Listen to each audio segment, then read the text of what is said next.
At dito naman sa taas, yung kakatapos lang na traktor, yung sa atin po. Ayan. Makikita nyo may mga ano pa, may mga damo-damo na ayan, makapal kasi yung damo nito mga brad. Napakaraming damo po. So libot-libot muna tayo dito.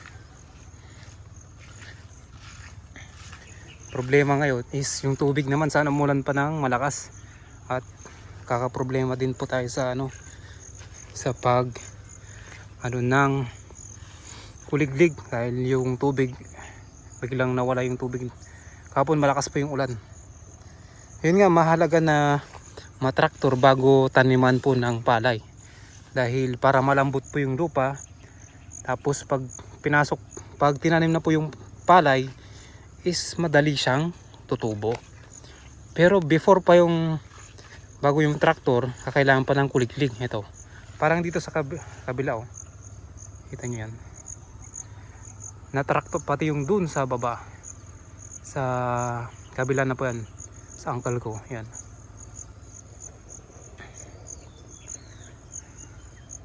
Traktor na rin po.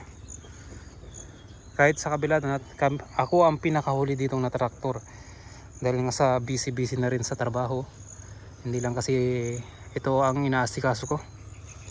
Meron pa tayong mas mahalagang inaasikaso. Ito yun no.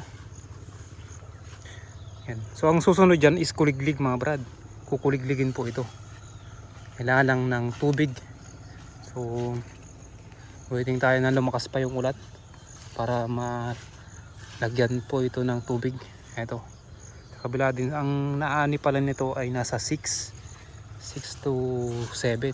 Kung makaaniman na tayo ng header, kung kaya pa 10 dito, kung matamaan, diba? Kung maganda-ganda ang ani. Basta maalagaan siya. Malaking bagay na yun.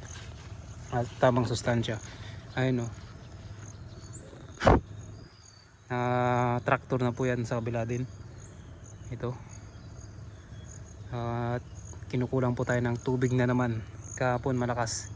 Napakahalaga po ng matraktor ito. Para mabungkal siya. Mabungkal. Tapos ang susunod po nun is kuliglig na po. Parang yung naririnig po natin mga brad. Kuliglig po yun. Kuliglig EJ Ilocano. Tapos susunod nun at pwede na siyang taniman ng palay. Yun, papakita ko yun pag may tubig na dito. Ngayon, sa ngayon ano pa lang, traktor pa lang mangyari dito. Yan, palibot siya.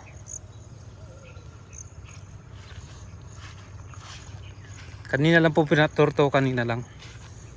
At halaga pa lang traktor dito is 700.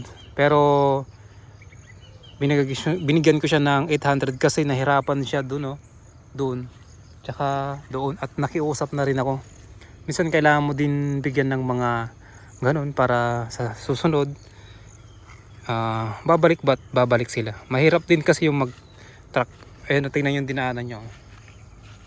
Diba? Naayos ka po yan kanina. Mahirap din po yung trabaho ng traktor. Yan, diba? So yun lang mga brad.